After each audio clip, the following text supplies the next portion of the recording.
J'ai dessiné ma maison de rêve à Créby pour 50 millions de francs CFA. Alors, petit disclaimer, je suis malade. J'ai une casquette, je suis pas allé chez le coiffeur, j'aime pas ma tête. Quand j'aime pas ma tête, je mets un chapeau. Voilà, c'est comme ça, c'est dit. Mais pour me faire pardonner pour cette façon scandaleuse dont je me présente à vous, je vais donc vous partager le projet de mes rêves que j'ai dessiné déjà il y a quelques années et que j'ai toujours pour but de construire. Donc, restez bien accrochés, je lance le générique et on en parle juste après.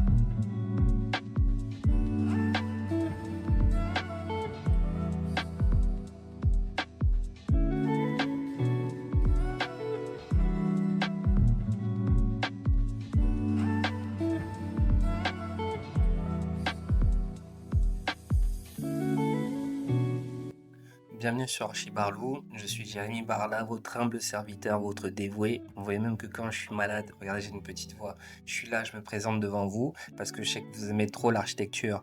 Et effectivement, ça fait 15 ans que je suis architecte, ça fait 10 ans que j'ai ma propre agence et que je suis basé au Cameroun.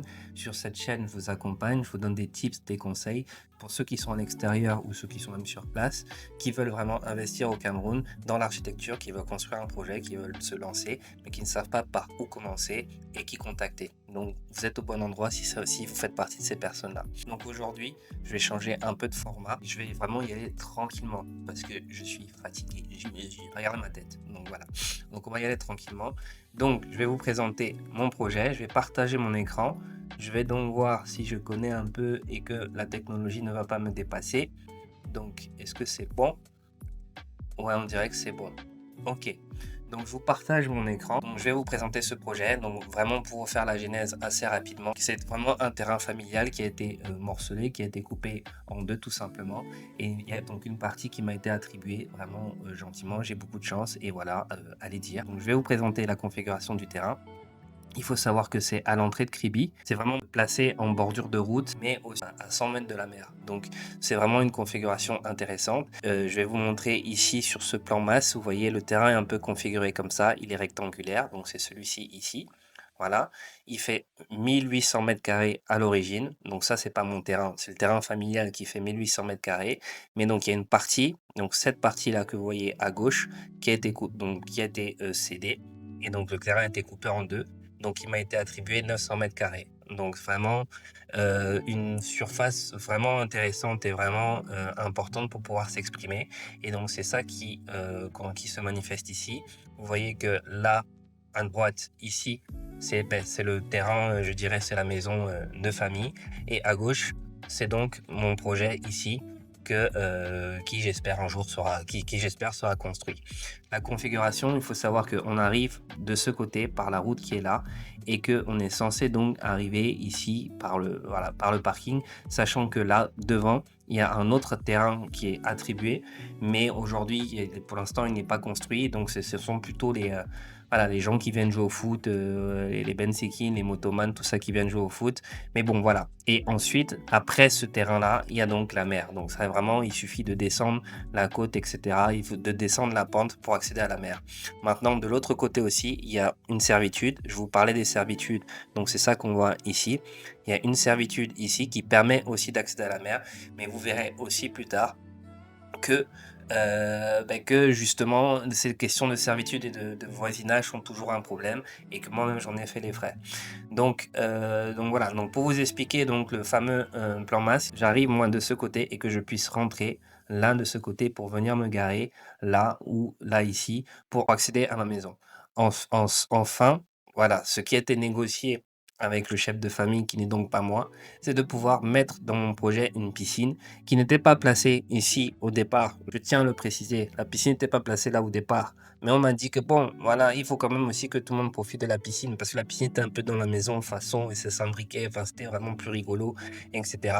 Donc maintenant, en fait, la piscine pourra servir aux deux maisons parce que nous rappelons-le, c'est un terrain familial. La particularité de cette maison, c'est quoi? C'est que j'ai décidé de la faire avec des conteneurs. Pour recontextualiser, j'ai dessiné cette maison, il y a déjà ce document que vous voyez, il y a déjà pratiquement 10 ans. En fait, je voulais que la maison aille vite parce que je suis parfois un peu impatient. J'ai plein d'idées en tête et je veux que les choses se fassent vite. Et donc, je suis parti avec sur le conteneur, pas parce que je suis particulièrement fan des conteneurs, mais parce que je me suis dit, ok, le conteneur par essence est déjà un contenant. J'ai déjà une boîte qui me permet de, voilà, pouvoir les empiler et de pouvoir les empiler une à une et d'avoir déjà mon contenant, si vous voulez. Donc, d'avoir déjà des murs qui sont fermés avec une toiture, etc. Donc, je me suis dit, ce sera peut-être une économie de coût et certainement une économie de temps. Donc, l'idée était de pouvoir suivre cette configuration. Vous regardez donc tous les conteneurs qui sont bleus sont ceux qui sont donc au rez-de-chaussée. Voilà, donc j'ai pris mon site vu d'en haut comme ça auquel j'ai appliqué un certain quadrillage. Voilà, il faut savoir qu'un conteneur de 40 pieds, il fait 12 mètres de long pour 2,46 de large, me semble-t-il. Je ne veux pas vous dire de bêtises, mais il me semble que c'est ça. Donc, j'ai découpé mon terrain comme ça, avec ce quadrillage-là, et je l'ai donc posé par rapport à ma configuration, par rapport à la configuration de mon site, où je me suis dit, bon, ok, si on entre effectivement par ici, voilà, si je veux placer mes conteneurs dans ce sens-là, qui sont donc face à la mer qui est en haut, effectivement, face à la mer. Et je veux aussi avoir suffisamment de place dans mon jardin pour pouvoir profiter. Et voilà, et vous reconnaissez ici la piscine qui vient donc séparer les deux sites. Donc de l'autre côté à droite, vous aurez compris, il y a donc le site de ma famille, de mes parents. Donc voilà. Donc ça, c'est tous les conteneurs qui sont disposés au rez-de-chaussée, comme vous voyez ici. Et vous voyez donc que j'ai pris soin de mettre des écarts entre les conteneurs parce que ça me faisait aussi des espaces intermédiaires que je ne savais pas encore à l'époque comment occuper, mais je me suis dit ça pourrait être intéressant de pouvoir gérer ces espaces intermédiaires entre les conteneurs.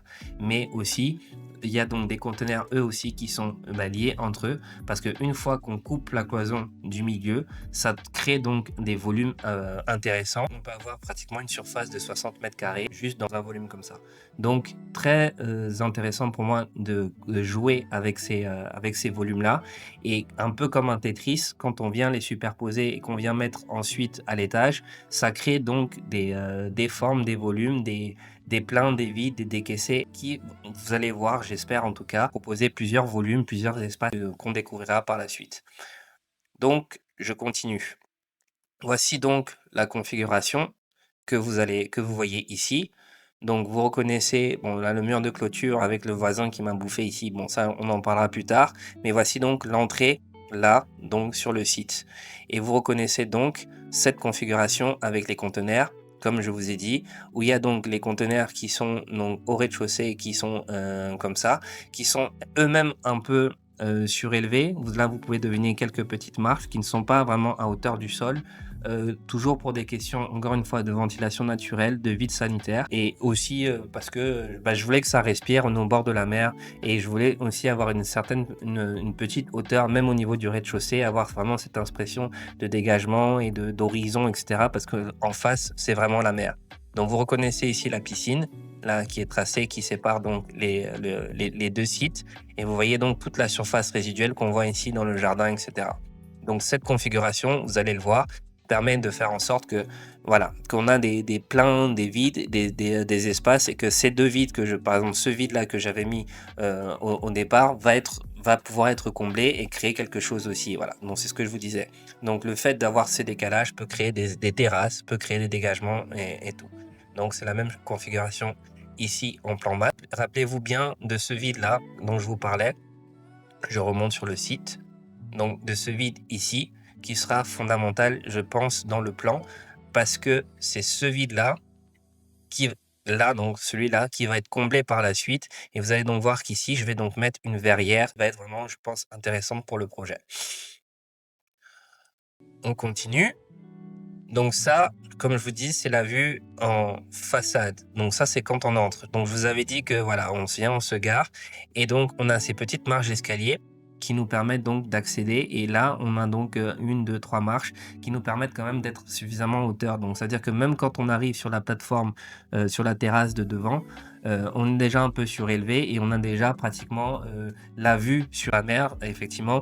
nos yeux vont arriver juste un peu au-dessus du mur de clôture d'en face. Donc l'idée, c'était vraiment de pouvoir jouer avec ces blocs qui sortent et qui rentrent, avec ces profondeurs, avec ces volumes et surtout aussi avec les matériaux.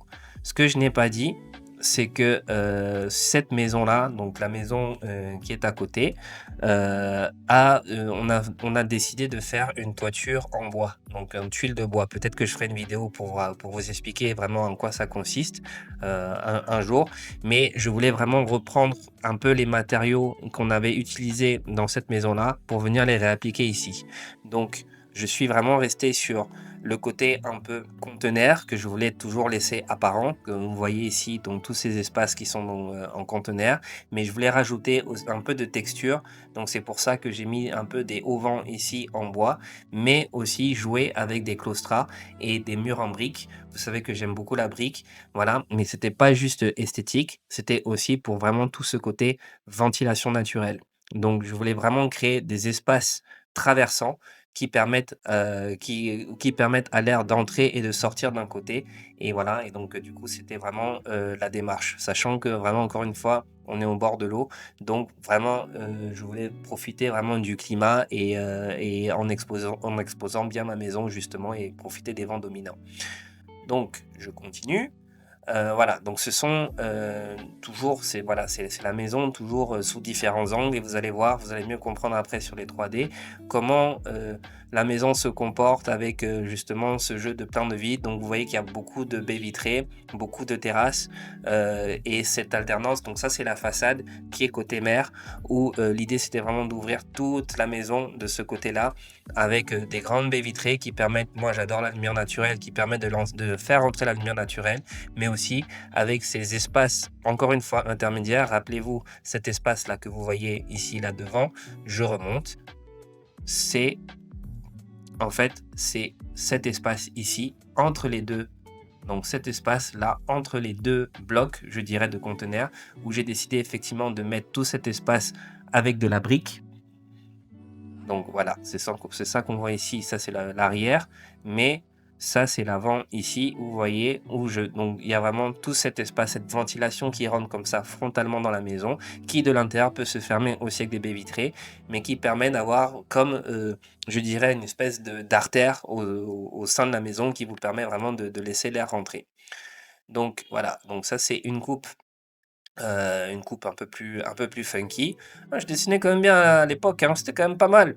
Donc quand on arrive effectivement sur la terrasse, c'est ce que je vous disais, on est quand même surélevé par rapport au sol et c'est cette terrasse même qui mène jusqu'à la piscine, qui est vraiment au bout du terrain et qui permet quand même d'être surélevé par rapport au mur de clôture qu'on imagine ici de ce côté peut-être un peu moins, un peu moins haut que le niveau de l'œil qui permet quand même que quand on est dans son salon et sur la terrasse, on peut vraiment avoir ce panorama et cette vue, vraiment. Donc c'est vraiment comme ça que le projet a été, imaginé. Donc voilà, le fameux mur de clôture. Voilà, est-ce qu'il est même à l'échelle celui-là? Il est peut-être un peu petit, hein. Faut pas aussi que les bandits viennent rentrer chez moi, hein. Attention, on vous connaît aussi, hein, vous les bandits là, vous aimez trop ça. Donc quand on continue, on arrive donc dans le plan. Donc là, vous allez me dire si vous le comprenez, mais je vais essayer voilà, je vais essayer d'aller vite. Donc le plan, on arrive comme ça, on vient, on se gare, on rentre ici. Bon, forcément, j'ai pas dessiné le portail, sinon ce serait pas drôle, et cetera. L'idée, c'est de pouvoir se garer ici. On entre dans la maison. On entre dans la maison. Peut-être que je vais vous montrer ça de ce côté, ce sera peut-être plus clair. On entre dans la maison comme ça. Vous rappelez-vous qu'il y avait ces 2 conteneurs, qu'il y avait donc un vide au milieu et c'est donc ce vide-là que je vais venir combler pour agrandir l'espace. Donc l'idée serait vraiment qu'au sol, ce soit un plancher qui permette en fait de lier les 2 conteneurs parce que les 2 cloisons du conteneur, elles vont sauter ici de part et d'autre, les 2 cloisons intérieures qui font qu'il faudra bien pouvoir fermer cet espace et le combler et en fait, c'est vraiment le plancher qui va permettre de joindre les 2 conteneurs et de créer en fait un espace plus grand qui n'était destiné à être. Donc vraiment, si je fais le parallèle, je reviens, voilà, comme ça vous comprenez. Voilà, c'est vraiment ce dont je parle ici, c'est combler cet espace entre les 2 conteneurs. Donc je reviens sur mon plan, hop, voilà. Donc on arrive. Donc l'idée était, donc quand on entre comme ça, on a donc cette petite marche d'escalier. On a une chambre de part et d'autre qui ont chacune leur salle de bain. Et en fait, l'idée était de pouvoir mettre les chambres justement en amont, vraiment en amont, pour que toute la partie de vie, la partie de séjour et la partie d'agrément, avec le jardin qui est de l'autre côté, qui est en haut, soit vraiment la partie de vie et la partie où il y a toute l'animation. Voilà. Et vous voyez donc effectivement que là, quand vous arrivez, vous avez le salon, vous avez l'espace cuisine qui est ici. Sachant que ça, c'était une première version et je vous montrerai comment la version a évolué. Voilà, et vous arrivez, vous avez la terrasse et vous avez donc la terrasse qui, elle, est connectée à la piscine qui sépare donc les deux sites. Et donc, vous avez un autre espace ici qui est un plus grand salon avec deux autres chambres. Il faut savoir aussi que cette maison était prévue pour accueillir mes amis, ma famille plus tard, etc. Donc, c'était vraiment, l'idée, c'était vraiment de faire une maison généreuse, une maison de réception, une maison d'accueil qui peut accueillir voilà, des bons moments pour jouer aux cartes. Moi, j'aime bien jouer aux cartes. Donc voilà, et aux jeux de société. Donc voilà, donc c'était vraiment l'idée. Avec donc ici un escalier, l'escalier qui permettait donc d'accéder à l'étage. Et vous allez comprendre un peu comment ça marche. Quand on arrive ici par cet escalier, on avait donc cet espace-là. Toujours, vous reconnaissez ici les deux conteneurs qui sont donc parallèles avec le vide du départ. Et donc, en fait, l'idée est de pouvoir, quand on arrive sur cet escalier, d'avoir un peu cette pièce, je dirais, cette pièce en mezzanine qui pouvait être comme un petit salon, mais qui donnait avec un vide sur qui avait ici donc un vide sur le séjour qui permettait à la pièce d'avoir, je dirais, encore plus de cet effet un peu double hauteur. Et que, en fait, on pouvait donc sortir là pour avoir donc une terrasse à l'étage qui, elle, en fait, était aussi connectée par cette verrière dont je vous ai parlé au début, qui, elle, donnait sur le salon d'en bas. Donc, c'est assez... Donc, c'est ça que vous pouvez voir ici. Donc, l'idée était d'accéder comme ça par l'étage, machin, et d'arriver, de pouvoir sortir de part et d'autre. Alors, j'ai fait ce plan il y a longtemps et effectivement, là, il n'y a pas beaucoup de place, hein, monsieur Barla. Donc voilà, mais l'idée était de pouvoir sortir de part et d'autre pour tourner autour de cette verrière et que quand on est sur la terrasse, on puisse voir donc les gens dans leur salon. Donc vous allez comprendre après sur le plan. Et l'idée était ensuite de pouvoir arriver. Mais personne ne passe là, Jérémine, c'est quoi ça? Là, il n'y a personne qui passe là. L'idée était d'avoir vraiment vue sur ce panorama, sur l'horizon, sur l'océan, etc. Et donc ça, c'était la chambre principale, la chambre du boss, ma chambre à moi. Je me suis fait une bonne petite chambre avec une salle de bain, tout ce qu'il faut. Voilà, un petit sas d'entrée, etc. Et voilà. Et en fait, ce qu'il faut savoir, c'est que dans cette maison, ce qui était prévu, c'était au départ que je puisse la louer. Je vous ai dit souvent que dans un projet d'architecture, il faut pouvoir être flexible, il faut pouvoir avoir des idées. Et l'idée, c'est pour ça que la maison s'appelait Double J au départ. C'est que je voulais la faire même avec mon cousin, donc je te fais un coucou, tu reconnaîtras. Mais l'idée était de pouvoir couper cette maison en deux et de dire que, ok, cette partie-là, elle est elle est de mon côté, voilà, pour la famille, mais effectivement, que quand on arrive ici de ce côté-là, éventuellement, il y a donc une autre entrée avec deux chambres aussi et un escalier qui accède, donc je reviens ici, un escalier qui accède là, de ce côté, à une autre chambre ici, qui a sa mezzanine aussi, avec un vide sur séjour et sa propre terrasse. Les deux maisons pouvaient être soit séparées, soit communiquer entre elles, donc ça, c'était vraiment au choix. Donc, on passe sur les 3D. Donc, comme je vous ai dit, voilà, ça c'est quand on arrivait en face. Vous voyez donc que les conteneurs, moi j'aime que le matériau soit mis en valeur et soit révélé tel qu'il est. Donc, pourquoi aussi je voulais le conteneur? Si vous voulez utiliser le conteneur, vous pouvez, mais dites-vous que si vous achetez un conteneur pour après venir le recouvrir avec un matériau, un parement de façade, etc., ben, c'est presque une double dépense. Vous me direz peut-être que le conteneur, il faut le repeindre. Dites-vous que c'est pas forcément mal que le conteneur soit visible à l'œil nu, parce que si vous l'habillez, si vous le mettez en scène, vous pouvez avoir quelque chose vraiment de très intéressant. Moi, au départ, je cherchais des conteneurs. Il faut savoir qu'il y a des conteneurs qui sont frigorifiques, il y a des conteneurs normaux, et les conteneurs frigorifiques sont eux déjà isolés. Donc, si vous les achetez, ils sont un peu plus chers à la vente. Vous saurez que vous n'aurez pas forcément l'isolation à faire par-dessus. Donc, voilà. Quand dans ce cas-là, ce sont des conteneurs normaux, vous pouvez créer votre isolation à l'intérieur, notamment. Ce qui, moi, était prévu dans mon projet, c'était effectivement de mettre du contreplaqué avec un vide d'air, etc. pour traiter l'isolation. Mais il n'était pas prévu que je le traite de l'extérieur parce que je voulais vraiment ce contraste avec la maison d'à côté que vous apercevez ici, d'avoir vraiment une maison, je dirais, normale, classique, avec un toit en pente, qui est vraiment contrasté avec cette maison à côté en conteneur qui est peut-être un peu plus ludique, un peu plus dynamique, je dirais, ou peut-être moderne, je sais pas, mais en tout cas, voilà, mais toujours en appliquant les mêmes matériaux. Donc c'était vraiment ce contraste-là que je voulais marquer. Et donc vous voyez donc mes espaces intermédiaires qui, eux, sont vraiment traités tous de cette manière-là, avec cette brique en claustra qui permet de laisser rentrer l'air selon qu'on ouvre à l'intérieur ou pas. Donc c'était vraiment ça l'idée, de jouer avec ce contraste de matériaux. Non, ah ouais que la maison est quand même belle. Hey, yeah, ouais. Quand je vous dis que c'est la maison de mes rêves, oh là là, mon Dieu. Donc quand vous arrivez là, en face, là, quand vous avez vu ça comme ça, je suis sûr que vous avez dit que non, c'est ça sa maison de ses rêves là. Yish, vraiment, moi aussi je peux faire ça. Ok, faites alors. Quand vous voyez la façade là, vous dites que non, le petit là, il avait quand même travaillé. Donc vous arrivez ici effectivement, où vous avez donc cette terrasse que je vous ai dit qui est un peu surélevée par rapport au niveau du sol. Bon, ça c'est pas moi, mais il était quand même un peu mignon. Donc c'est que c'était bon, ça aurait pu être moi. Donc voilà, et vous voyez donc cette terrasse qui est connectée à la piscine, et vous voyez absolument ces grandes baies vitrées, comme je vous ai dit que je veux absolument dans cette maison, parce qu'il y a vraiment cette notion de panorama, cette notion voilà, de vue sur l'océan.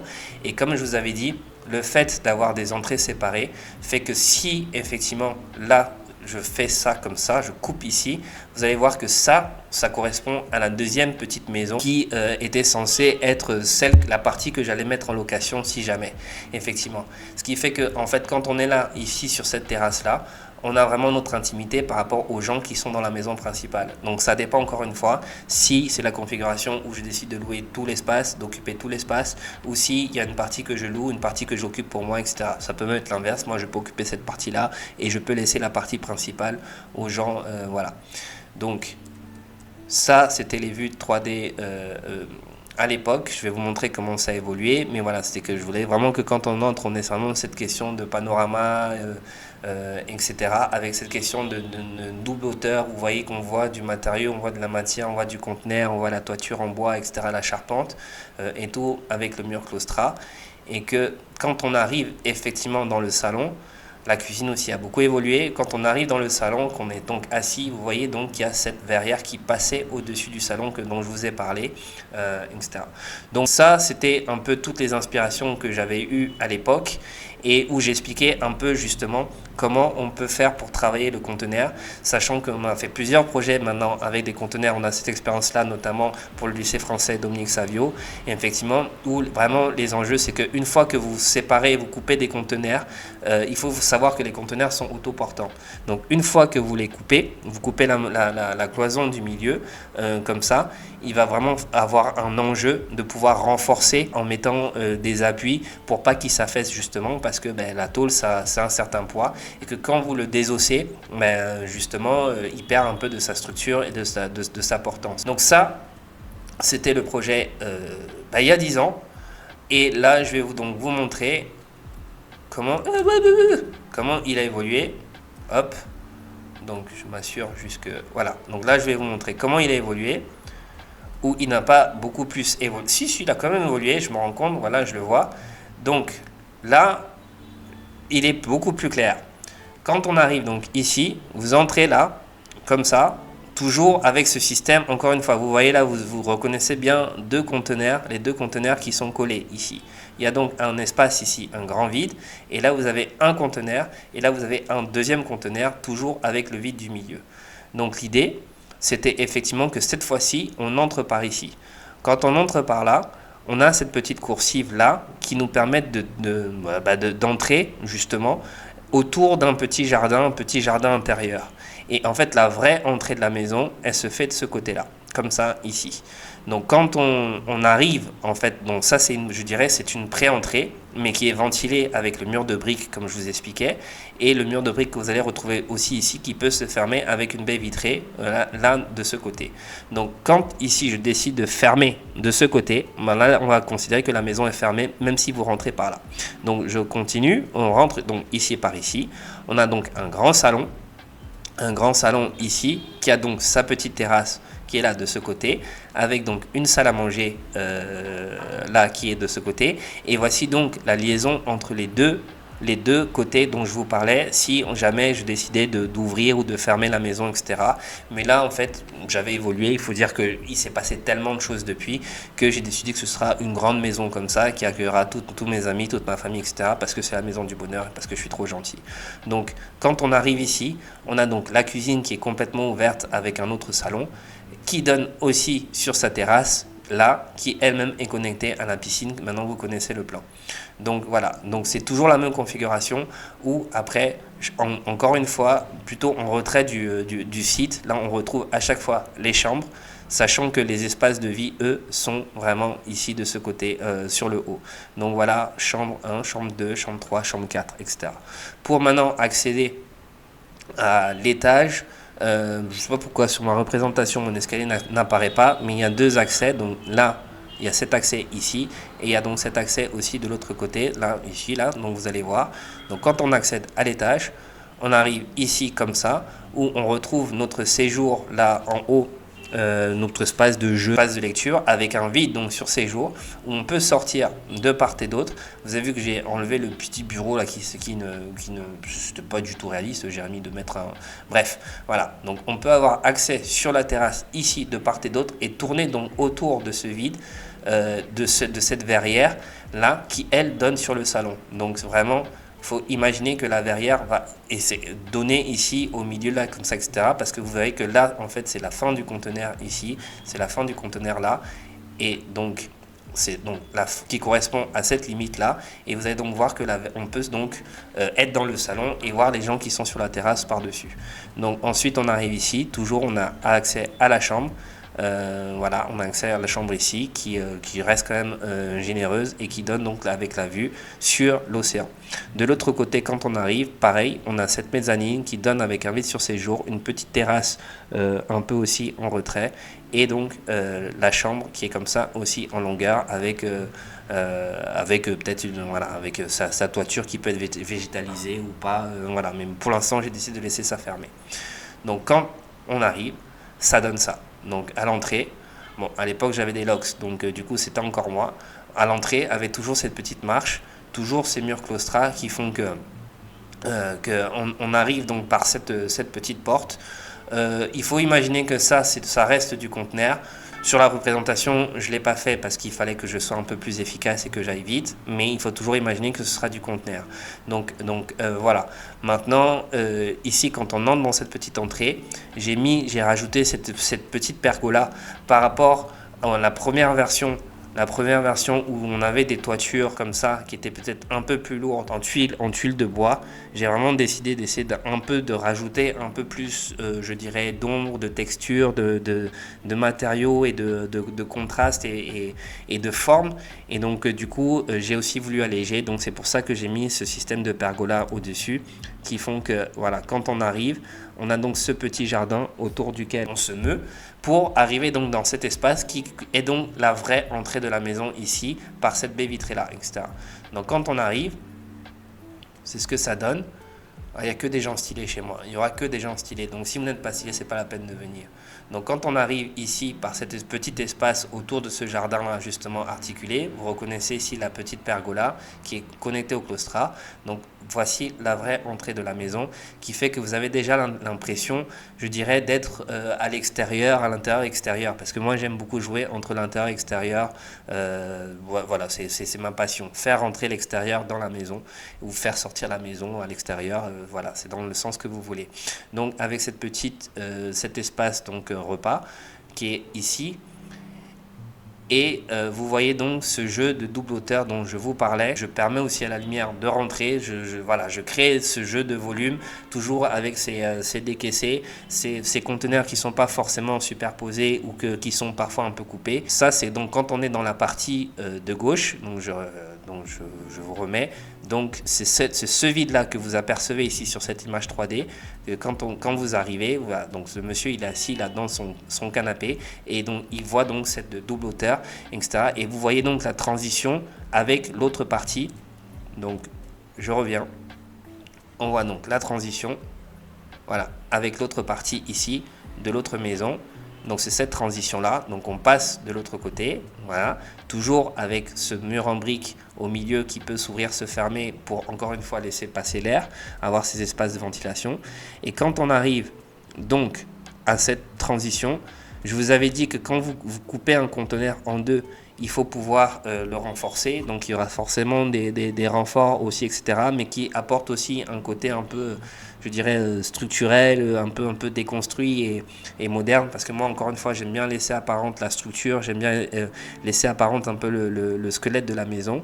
Et donc quand vous arrivez, vous avez donc cet espace avec les terrasses que vous devinez en haut qui tournent justement autour de cette verrière là, qui fait que justement quand on est dans le salon, on a l'impression aussi de pouvoir participer à la vie de la terrasse, même si ce n'est que visuel, et tout grâce à cette verrière. Et surtout, il y a aussi ce vide sur salon dont je vous ai parlé, ce vide sur salon par rapport à la mezzanine qui est donc au-dessus. Donc avec donc la petite cuisine. Donc là, vous aurez peut-être une meilleure vue. Donc voilà, quand on est dans la cuisine, on est dans le salon. Et donc le salon est à la fois composé vraiment de ce vide sur ses jours et de cette verrière. Donc vraiment, l'idée, c'est de pouvoir communiquer avec l'extérieur un peu de tous les côtés. Toujours ce même système de mur claustra qu'on peut ouvrir, fermer pour la ventilation. Là, c'est la cuisine qui est ouverte elle-même. Et donc la fameuse mezzanine, là, vous êtes dans le salon. Vous avez effectivement en haut ce vide sur ses jours avec l'accès à la terrasse. Donc si je remonte sur le plan, hop, hop, hop. Donc c'est cet accès ici avec le vide sur ses jours. Donc vous avez accès à la terrasse, machin, qui tourne autour de la verrière comme je vous le disais. Et voilà. Donc ça donne ça. Chris Brown était chez moi, comme vous voyez. Donc là on est à l'étage, on est donc sur cette petite mezzanine voilà, qui donne sur le vide qui donne sur le salon du bas, comme je vous le disais, et on accède donc à la terrasse de ce côté. Et donc on arrive comme ça, et on peut donc marcher autour de la verrière qui elle donne sur la cuisine qui est en bas, toujours avec l'idée du panorama et de la vue sur la mer. Donc ça donne ça. Vous voyez, donc de part et d'autre, on peut accéder à la terrasse. Et de l'autre côté, il y a la baie vitrée de ma chambre. Hop. Ici. Voilà. Donc ça, c'est aussi ce que je vous expliquais. C'est-à-dire que si j'avais décidé de séparer la maison en deux, comme je vous disais, justement, et d'avoir ce système d'imbrication, ça fait que vraiment, cet espace terrasse pourrait avoir sa propre intimité, sans être dérangé par cet espace-là. Et justement, deux familles pourraient très bien cohabiter dans ces deux maisons si jamais on décidait justement de le séparer en deux et de créer cette séparation. Donc voilà, donc c'était vraiment l'idée et la vue. Parce qu'il faut savoir que mon rêve, c'est de pouvoir être sur cette terrasse, de mettre un télescope et de regarder les étoiles. Donc vraiment, j'ai fait cette maison-là. Quand je vous dis souvent qu'il faut rêver et qu'il faut avoir une image en tête, il faut avoir vraiment un projet en tête, c'est vraiment, il faut pouvoir visualiser et dire, ok, qu'est-ce que je veux faire dans cette maison-là? Et ce que je voulais faire dans cette maison-là, c'est de pouvoir m'asseoir sur mon canapé et regarder le ciel comme ça en haut. Et voilà, et de pouvoir venir m'asseoir quelque part ici, de mettre mon télescope et de regarder les étoiles dans le ciel nuageux de Kribi, où on ne voit jamais les étoiles. Donc voilà. Donc voilà pour cette vidéo. J'espère que cette vidéo vous a plu. J'espère que la maison de mes rêves vous a fait autant rêver qu'elle me fait. Donc tout ça juste pour vous dire que effectivement, elle paraît effectivement gigantesque comme ça. Elle fait à peu près 200 mètres carrés. Pourquoi je vous dis qu'elle fait 50 000? Encore une fois, je vous ai fait plusieurs fois fait la démonstration que dans des précédentes vidéos de voir comment on fait pour calculer à peu près, avec un coût au mètre carré, le prix d'une maison par rapport à sa surface. Donc moi j'ai fait un calcul simple, j'ai dit ok, 50 millions divisé par 250 000 du mètre carré, ça m'a donné une surface de 200 mètres carrés.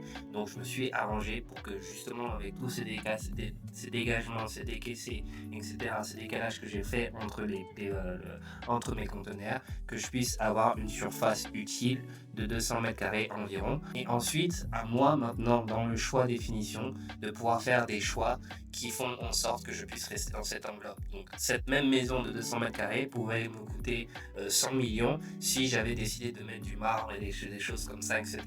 Mais là, je décide de rester avec des matériaux simples, justement de ne pas habiller mes conteneurs, de ne pas venir mettre du revêtement particulier, de laisser vraiment la maison dans son matériau brut pour pouvoir vraiment révéler le matériau.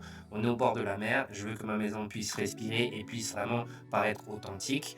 Donc elle sera vraiment très simple, habillée très simplement, équipée très simplement, mais pour autant, la richesse que j'en tire par rapport au volume que j'ai créé et justement ces jeux de lumière, ces jeux de ventilation, merci Juliette, allez. Donc ces jeux de ventilation, etc., c'est vraiment ça qui est important. Donc maintenant, donc pourquoi je ne l'ai pas construite? Comme on dit souvent que les cordonniers sont les plus souvent mal chaussés. Voilà. Donc, à force de m'occuper de tout le monde, je ne me suis pas occupé de ma propre maison. Mais je vais bientôt la construire. C'est toujours prévu. Ne vous inquiétez pas. Je vais vous faire un reportage quand on commencera à la construire parce que c'est vraiment une idée que j'ai en tête. Comme vous avez vu depuis 10 ans, le projet a beaucoup évolué. Je vous ai présenté là deux versions différentes, mais il y en a eu plus au moins pour faire un peu plus rentrer dans mon monde et pour vous montrer que même avec 50 millions qui peut paraître pas grand chose pour certains qui ont l'habitude de construire des gros projets, on peut vraiment faire des produits intéressants, des biens intéressants et voilà. Donc j'espère que ça vous a plu. Encore une fois, pardonnez-moi si aujourd'hui j'étais vraiment fatigué, mais Archibarlou, je suis votre soldat, je suis là, je suis présent. On parle d'architecture en toutes décontraction, mais sérieusement. Aujourd'hui c'était la maison. Donc si vous êtes arrivé jusqu'à la fin, écrivez-moi un rêve en description pour me dire si vous aussi ça vous a fait rêver. Et voilà, et si vous voulez que je présente plus de formats de ce type, donc voilà, ce sera avec plaisir. Merci beaucoup, à la semaine prochaine. Ciao.